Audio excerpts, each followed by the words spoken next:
God Almighty, the Father, the Son, and the Holy Spirit, be with you and remain with you now and ever.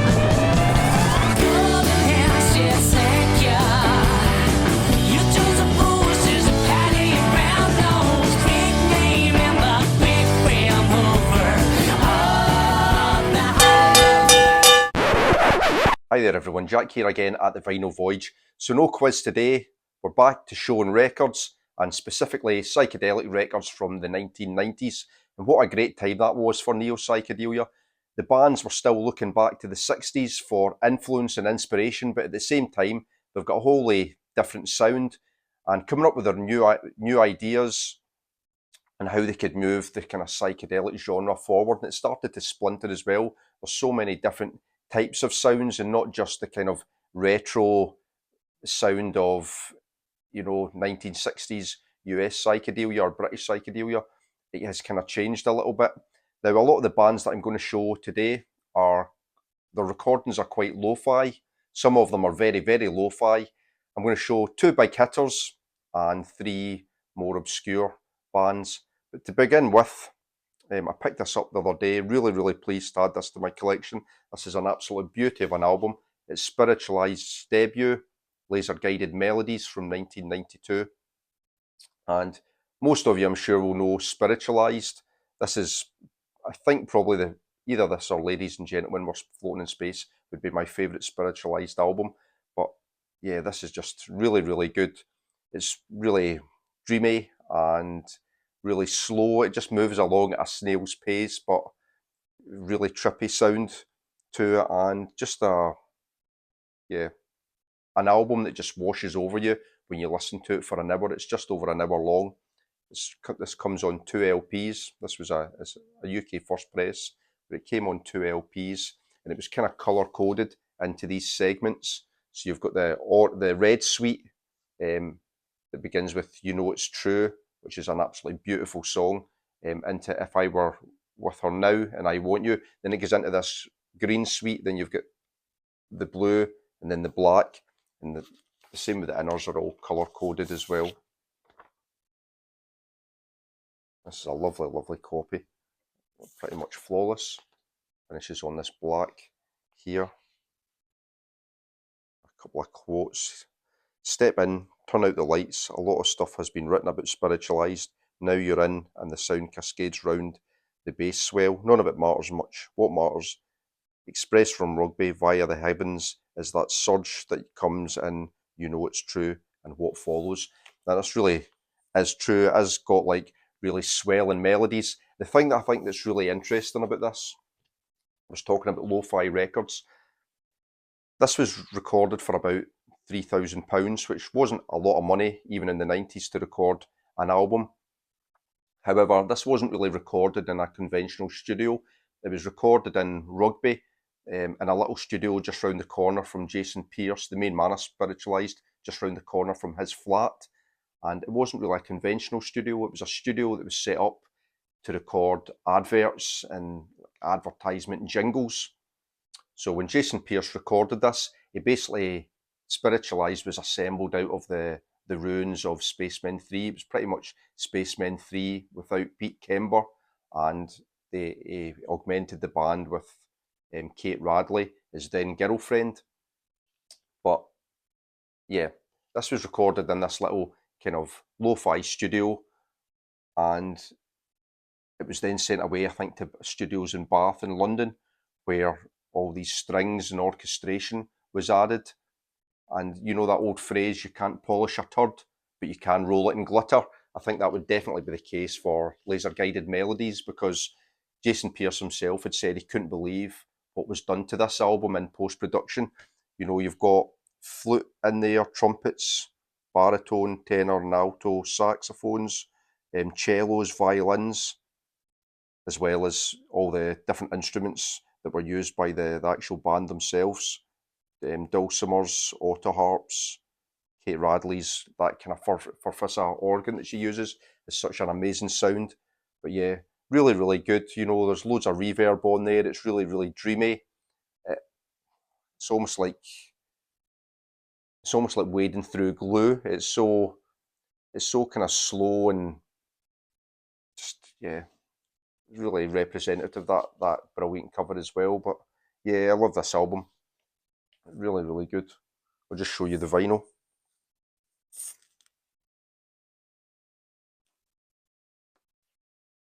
So again, all kind of colour coded for these different suites. I love that opener, You Know It's True. They've got that real gospel influence in there. That gospel influence reminds me of the sound of Rolling Stones, kind of circa Exile on Main Street. But it's like kind of really down-tempo blues sound that appears on songs like Shine a Light and stuff from Exile on Main Street. That's where it finishes. 200 bars is so cool. Sway, Angel Sigh is really good as well. We've got that fantastic kind of cosmic, spacey instrumental, Symphony Space. And then the song Run as well chugs along with that kind of meteoric beat. Very reminiscent of Velvet Underground's Run, Run, Run. There's definitely an influence there. But yeah, the other nice thing about this, for the first presses, some of them came with this single. It's a really, really cool single. This was their first release. It's got Any Way That You Want Me by the Trogs on one side, and then pre-Velvet Underground, John Cale and Lou Reed track, Why Don't You Smile Now.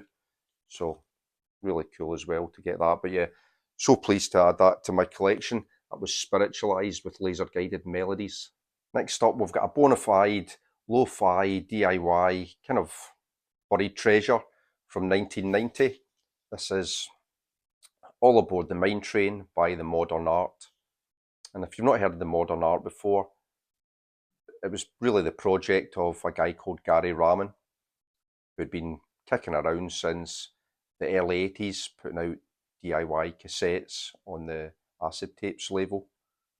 A lot of it kind of synthesizer led, but this has got a really nice kind of jangly psych sound. This was mainly recorded in Gary Raman's home studio in his bedroom. You can see the main man there. The sitar here, which features in a number of the tracks. Those are great acoustic guitars and all the rest of it. And then I believe that it was maybe finished off in the basement of Creation Records. And you can really hear that influence as well, especially on the second side, where the songs do have a bit more of a kind of late 80s Creation Records indie sound.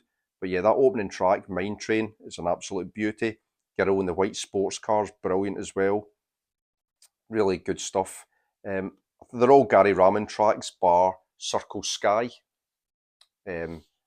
which was the song that Mike Nesmith's song that was on the Head soundtrack by the Monkees. I absolutely love that track. The one on here is a little bit by numbers. It doesn't really try and change it up or anything, and it does sound quite lo-fi, but I like that sound. It's really, really cool. Got all the lyrics on the cover here and who played what, and because there's not enough room in the cover, he carries it on the other side, on here, on the inner. But yeah, all songs copyrighted by Screen Gems except for the one written by Mike Nesmith, Circle Sky. Recorded on a Tascam 8 track during the spring and summer of 1989. So yeah, on Out of Depression Records. I think this was a German label, I think. Out of Depression Records. The UK release that came out about a year later has a cooler cover than this, I think. But yeah, really, really, really cool record. Gary Raman obviously went on to bigger and better things. He formed Sundial pretty much right after this was put out, and then they put out the album Other Way Out, which is like a bit of a psych masterpiece. But if you want to delve deeper into, if you like Sundial, you want to delve deeper into Gary Raman's back catalogue, yeah, this is definitely worth a shout. All Aboard the Mine Train. You can go back even further. A lot of his early albums aren't on vinyl, you can only get them on cassette. But yeah, this is really, really cool. And it's not an expensive album either, so dig into or get aboard the Mine Train with The Modern Art. Another little known 90s DIY side gem, this time from '99, is the amazingly named Walter Ghouls' Lavender Brigade. essentially two guys from Louisiana, Damien Youth and Zane Armstrong. And these two guys were British psych obsessives, and they didn't just want to mine the 1960s for inspiration or influence. They basically wanted to become like a 1960s British psych band. And so they put together Walter Ghouls' Lavender Brigade. And this is one of these kind of fake band, imaginary band type things like the Dukes of Stratosphere, where if you look at the back cover, all the songs, Frumpy and the Strange Machine, written by Julian from 1968, House of Small, the album version, written by Oliver from 1968. So they come up with these personas. I think Damien Youth became Julian Starr, Zane Armstrong was Oliver Crumb, and then they got this drummer called Biff. So that's them there with their kind of 60s personas. And there's this whole story about how they were formed, how they recorded the album, and you get this insert that kind of continues the myth. But like different interviews and information about early releases that don't exist. But it says here, Walter Ghouls' Lavender Brigade, one of the strangest pop bands of the 60s, released their first LP, Walter Ghouls' Lavender Brigade is Coming, in 67. And this is meant to be like a lost classic that's been re-released, because they call it here in brackets a retrospective. It was put out on Twist Records. And yeah, the music's just, it's fantastic. It is very British psychedelia from the late 60s. Probably the two biggest influences on here are certainly the two biggest influences is if you go to the thanks at the end. So they thank the real people at the end. A big thanks to Zane Armstrong and Damien Youth for the research and rediscovery of this wonderful band. But when they thank their various people, towards the end they thank Beatles, Barrett and the Bonzo Dog Doodah Band. And Barrett and the Beatles are all over this, especially John Lennon. Frumpy and the Strange Machine and House of Small are both could be Syd Barrett tracks. But then you got into track 3, Glass Room, which is very, very, very John Lennon-esque. Hey Mary Jane, and We Love You to finish side 1. Brilliant stuff as well. Really, really good. It's got a bit of a sense of humour, this album. But yeah, sitar piece to open up track 1's a nice little instrumental. Dr. Centennial, really, really cool as well. Oh yeah, the whole album is excellent. But yeah, a real John Lennon influence. Even, it has like little press conference excerpts from the 60s. Press conference, the Brigade's debut LP, and the Beatles' Sgt. Pepper. And then it goes into all this like kind of Beatlesque humour. Yeah, very, very cool album. I don't know why this isn't better known either, because this is a beauty. It's so melodic, loads of great instrumentation in here, really cool 60s inspired tracks, and yeah, a cool little curio from 1999. And again, another album that's not expensive. I picked this up for about £15-20, something like that. But yeah, you've got guitars, sitar, cello, bass, organ, strings and horns. And as much as they've thrown all this instrumentation at the album, it does sound quite lush. All the instruments they got together for the album were all cheap. I think it was recorded in a 4-track cassette recorder, much like the Modern Art album. It was just done in a little 4-track, and they assembled a load of cheap instruments as well. So it's like cheap keyboards, a pawn shop drum machine, and a load of cheap guitar effects pedals. And then they managed to put this out, and this puts to shame like a load of psych albums that have been released in the last 10 years where they've been in fancy studios with like a load of expensive kit. This sounds brilliant. But yeah, check it out. Walter Ghouls' Lavender Brigade, and the album is Coming, a retrospective. Next up, we've got another psych duo, this time from the UK in East Sussex. This is an album from 1995. It is Vibra Sonic with their self-titled debut album. And this is essentially a psychedelic surf rock record. Really, really cool. Love that trippy artwork. It continues in the back, but you can see them there with the sitars and all the rest of it. It's got a bit of a garagey feel as well. But yeah, really cool. So Vibra Sonic, made up of two guys, Simon Paul Jones and Victor K. Fitch. But if you look to the back, they've given themselves kind of silly psychedelic sounding pseudonyms as well. Professor Vic Vibrato on vocals, guitar, bass guitar, keyboards, percussion, and Dr. Tremolo Jones, guitar, sitar, sarod, bass guitar, drum effects. But yeah, really, really cool. It's really, really upbeat, this. Really, really great surf rock sound, but yeah, it's full of like studio trickery, lots of kind of backwards bits and phasing and electronic sounds. Really, really cool.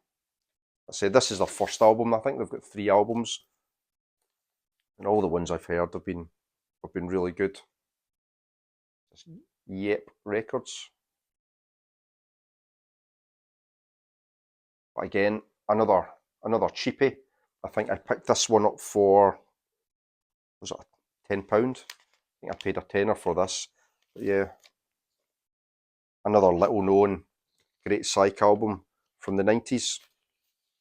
Some of the kind of standout tracks on here. So the final track in the album tells you everything you need to know about their sound.